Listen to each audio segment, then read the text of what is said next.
Lo primero que corresponde es presentarse. Soy, como dijo el Pacha, un canario de Canelones. Nacido allá en la zona de La Paloma, ruta 11 y 32.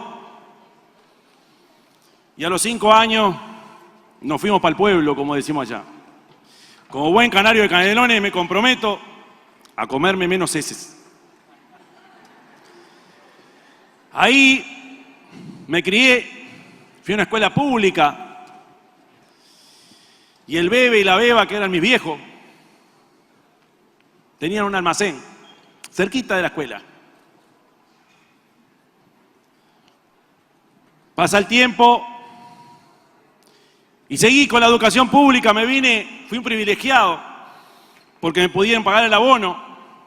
Mientras trabajábamos un poco en el almacén, podíamos venir a Lipa. Año 86, aquello era San Petersburgo, lo menos. Una cosa increíble lo que se respiraba en esos años.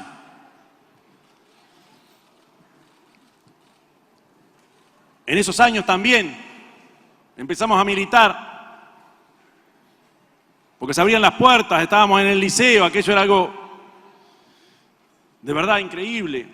Empezamos a militar en el comité. No voté en el 84, no tenía la edad.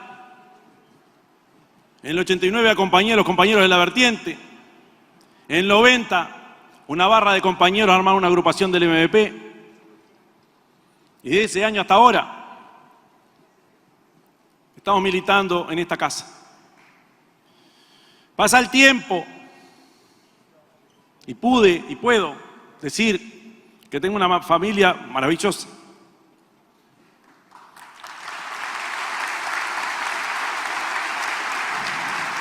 Laura, Victorio y Lucía, que me aguantan la cabeza, o por lo menos me dicen. Después, la vida me fue llevando y hoy, digo, para presentarme, me toca dirigir los destinos como intendente del departamento de Canelones. Muchas veces me preguntan en los reportajes, ¿y usted por qué es del MVP? Una cosa, qué rareza. ¿Por qué estoy en esta casa? Yo no me olvido de las primeras conversas cuando se trataba de algunos ingresos, me acuerdo de algunos ingresos. Lo primero que entendí, que tenía que sacarme de la cabeza aquello de las verdades reveladas, fue como en un frontón. Empezaba a militar y me derrumbaban diálogo tras diálogo aquellas verdades que yo pensé que estaban todas escritas. En esta casa aprendí que nada se construye sobre un cementerio económico y social, que aquello de cuanto peor, mejor, no es cierto. Y cuando alguno amagaba en cometer ese desliz, como que te pegaban con la regla en las manos. Guarda con eso. Estos viejos me enseñaron todo eso. En esta casa también, estos veteranos y aquellos veteranos me enseñaban que lo importante era tener visión estratégica. Y cuando ibas con un tema a veces un poco coyuntural, simple, te obligaban a levantar la mira. Hoy hablamos de que hay una crisis mundial de los alimentos, hay una crisis del agua potable, crisis en la energía, crisis poblacional. En el año 95, Eñato escribió un libro que se llamó Las 4 crisis y lo estudiamos acá adentro.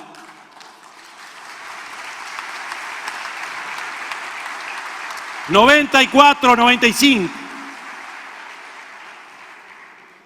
Yo me sentía obligado a analizar todos esos temas y a pensar futuro. En esta casa aprendí que cuando nos comprometemos con una causa, cuando nos comprometemos con una responsabilidad, lo hacemos hasta el hueso. Yo no me olvido cuando el gordo Marcos Abelenda un día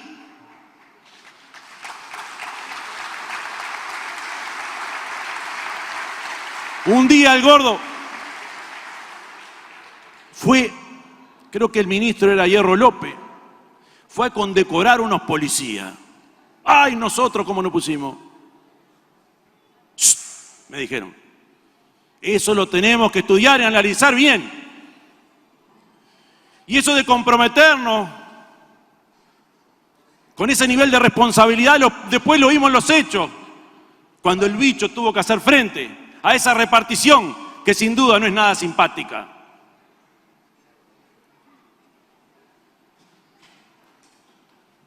En esta casa aprendí, medio sin darnos cuenta, la importancia que tiene que haya compañeras al frente de la lucha. Y por ejemplo, de esta casa surgió la primer presidenta de la Cámara de Diputados. Y la segunda.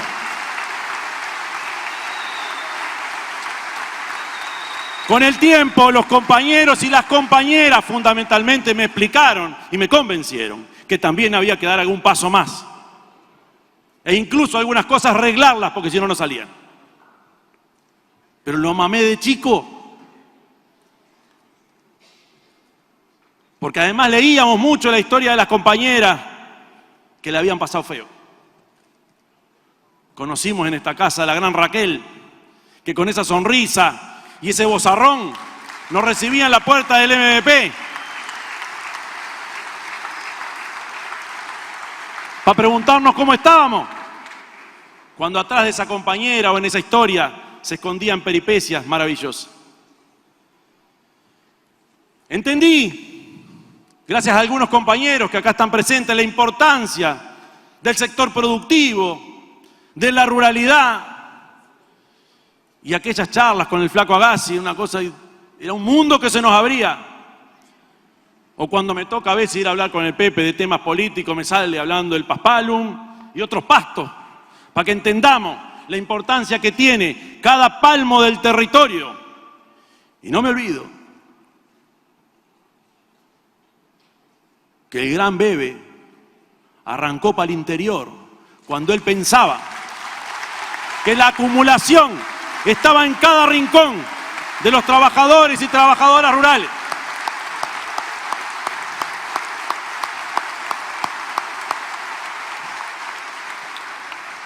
Esta casa también me recibió con mucho humor.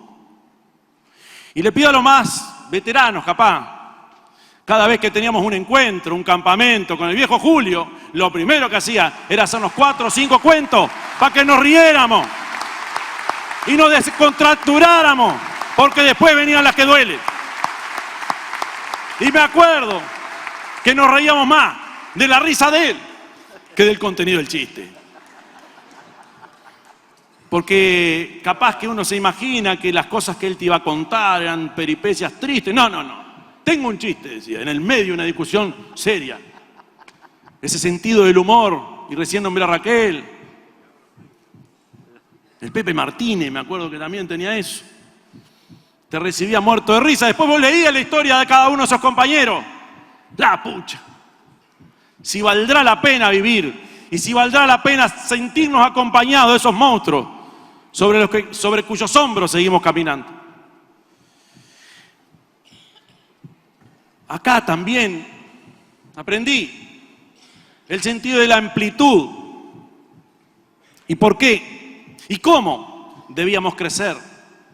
Aquello de no recibir con una piedra en cada mano cuando alguien se te arrimaba. Acá, ya con las nuevas generaciones fundamentalmente, pero no solo con ellas, entendí que se puede hablar de solidaridad, pero se puede ejercer solidaridad. Se puede actuar y vaya el saludo a los gurises y gurisas que preparan para los exámenes de secundaria, a cada uno de los guachos que no tienen cómo estudiar. Gracias.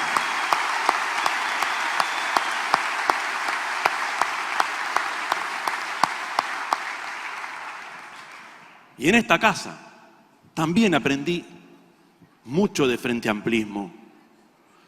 Cuando nos decían, vos muchachos hay que estar en los comités, y allá fuimos. Y ahí en los comités nos fajábamos con el resto de los compañeros y de ahí salían las síntesis. A mí me tocó, por ejemplo, ser delegado al Plenario Nacional. Me acuerdo que venía con Espinolio, el Gordo Caraballo, todos aquellos personajes. Ana, del Partido Socialista. ¡Pah! Y eso me dio la oportunidad de conocer todo eso, todas esas otras realidades y estas otras peripecias. En esos tiempos nos tocaba en Canelones organizar los plebiscitos y siempre era lo mismo. Algún camarada, un socialista, lo del MPP, y eso es una tarea, y ahí arrancábamos. ¡Pah! Década del 90. Bueno, en el 87 ni hablar. Y nos perdíamos alguna, ganábamos. ¿Cuándo ganábamos? Qué cosa increíble. Y después me tocó asumir responsabilidades concretas en la institución Intendencia de Canelones, como secretario general y primer suplente. Y ahí tuve la suerte y tengo la suerte de aprender de un gran maestro que es Marcos Carámbula.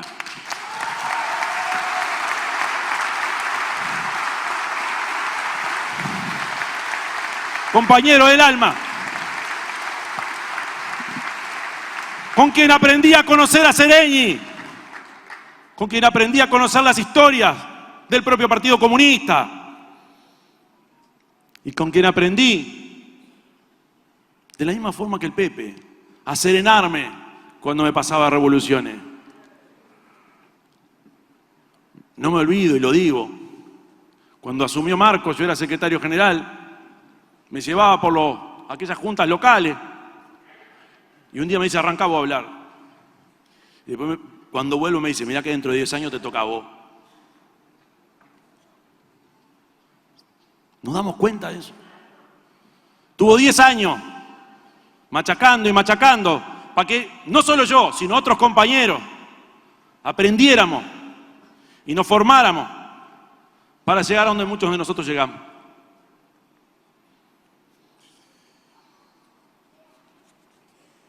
De ese gobierno de Canelones, por supuesto, entendimos que solo era posible si era con todo el Frente Amplio, con una junta departamental que actúa como un puño, que discutimos en la interna de la mesa política, pero que después, tanto en la junta, en los municipios o en la propia intendencia donde estamos todos, llevamos adelante los destinos de nuestro departamento y hoy está para verlo.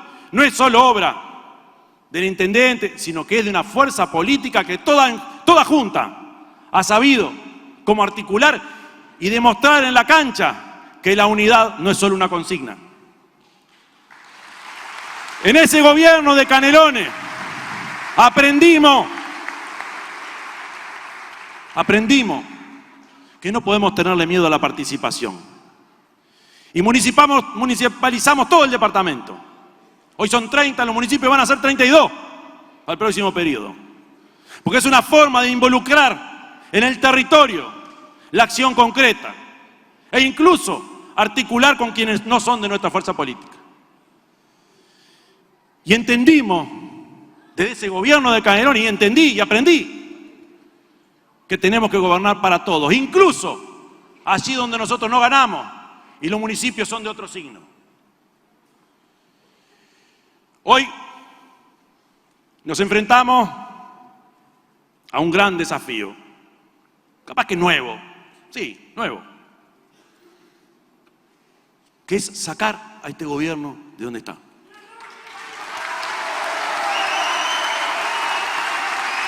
El desafío es ganar en el 24.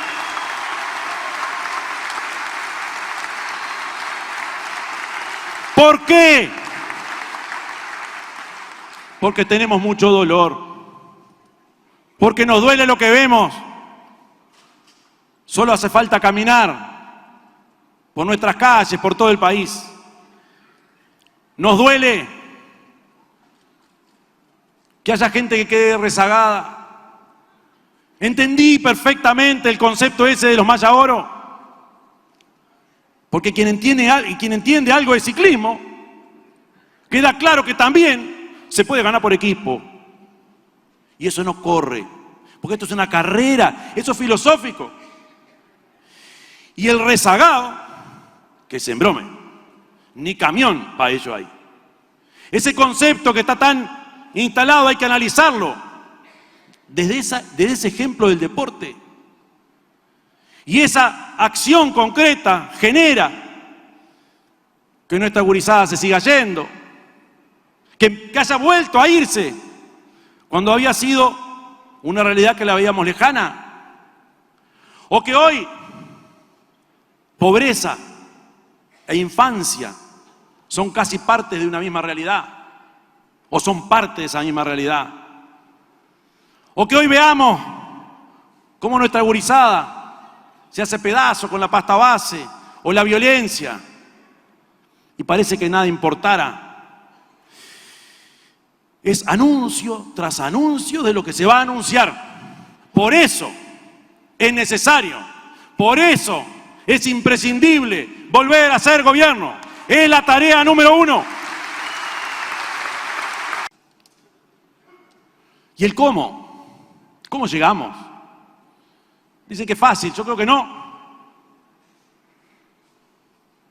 Llegamos con más frente, llegamos con más amplio, llegamos con más frente amplio y eso implica fortalecer la fuerza política y a la vez ampliarla. Y para fortalecer la fuerza política tenemos que tener claro aquello de la unidad en la diversidad y yo le agrego, la diversidad en la unidad, donde la libertad sea la garantía de que esa unidad perdura y que donde es posible la discusión fraterna, tanto en los comités de base como en los organismos de dirección. Hay que fortalecer a los sectores políticos. Yo quiero que nuestros sectores sean fuertes, todos, porque los sectores son los que dan parte de la gran discusión y a la vez debemos promover. Y también quiero que allí donde está la base, allí donde están los comités, haya fortalecimiento de la discusión, donde esté todo. Y como dije, esta magia de la unidad, esta maravilla, se concreta fundamentalmente porque estamos obligados a discutir abajo y no a resolver en cuestiones de cúpula. Más frente implica más fortaleza de nuestros sectores, más frente implica más participación en la base y que vayamos a los dos lados y que aprendamos día a día que del debate y la libertad en la discusión surgen las claves para un gobierno sólido. Y cada uno de nosotros va a tener un rol. Yo entiendo claramente lo que esta fuerza política hoy me está transmitiendo. Y estaremos ahí donde la fuerza política, Frente Amplio, diga que tengamos que estar. Acompañando este proceso. Porque no creo en realidades mesiánicas. No somos nada de a uno, sino que cada uno de nosotros somos una parte fundamental en ese proceso de construcción de la unidad y de la ampliación de nuestra fuerza política. No hay un superhéroe en esta construcción. Somos parte de un proceso donde el colectivo nos marca que hay un programa, que hay una organización política que se llama Frente Amplio, que nos va a decir el rol que nos va a tocar a cada uno. Y vamos a ver si estamos prontos para cada una de esas instancias. Porque hay algo que está claro. Se va a llegar si estamos juntos. Porque vamos a llegar todos juntos. Porque el frente es eso. Y las personalidades, los referentes, lo que sea, no somos nada sin la espalda, que no son solo los sectores políticos, sino que es una masa de pueblo atrás que entiende que si no vamos todos juntos, fracasamos. Y a la vez, esto es posible. El cómo se explica en la medida que le seguimos abriendo puertas a la esperanza, en la medida que seamos cada vez más orientales, convencidos de que este país lo tenemos que cambiar.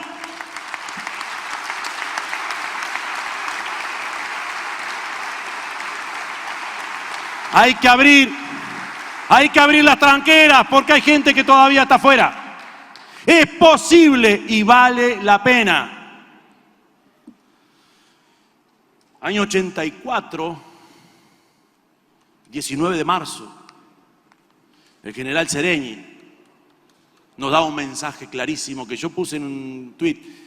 Entendí con el tiempo la fortaleza de ese mensaje.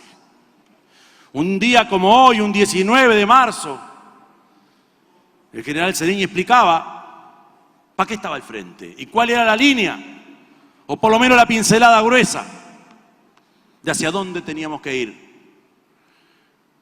Cada día que pasa lo entiendo más. Pero mucho más atrás, otro 19 de marzo de 1817,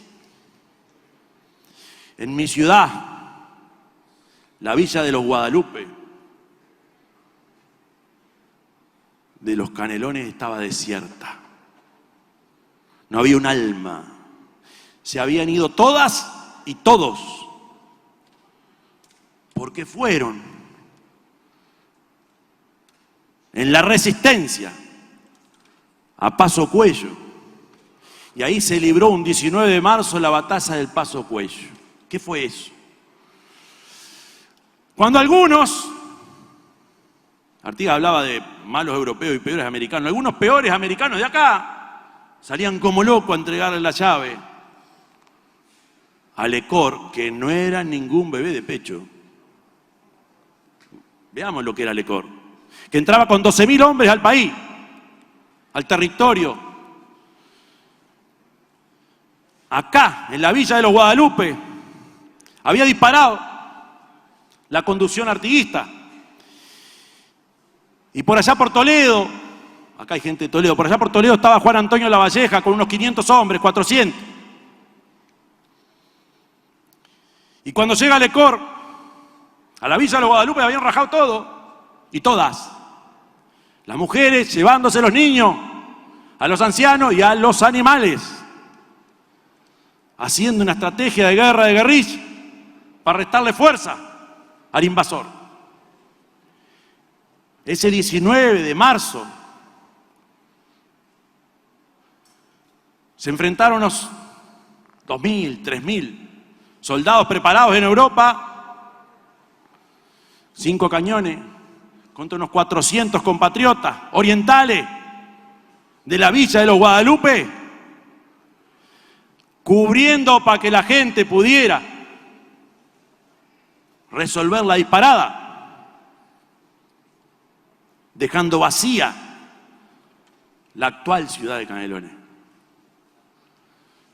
En esa batalla estaba Torgués, estaba Rivera, estaba Oribe, estaba Lavalleja,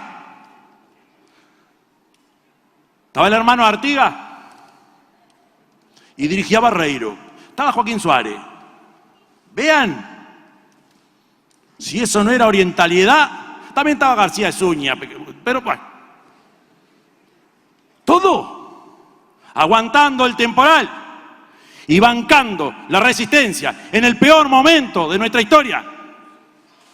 De la historia que por lo general no entendemos mucho porque no leemos, total, ahí perdimos. No estábamos perdiendo, nos estábamos preparando. Porque en el año 25, dentro de 2 años, cuando esta fuerza política llegue al gobierno, vamos a estar cumpliendo los 200 años de aquel levantamiento que aseguró la independencia, la integración a las provincias, bajo los colores de la bandera artiguista, que decía libertad o muerte, y que nos demostró que este país va a ser soberano, donde la igualdad y la libertad seguirá siendo nuestra bandera. Y en esos 200 años vamos a celebrar que de nuevo, con la bandera artiguista, los más infelices serán los más privilegiados. Muchas gracias, compañeros. Gracias.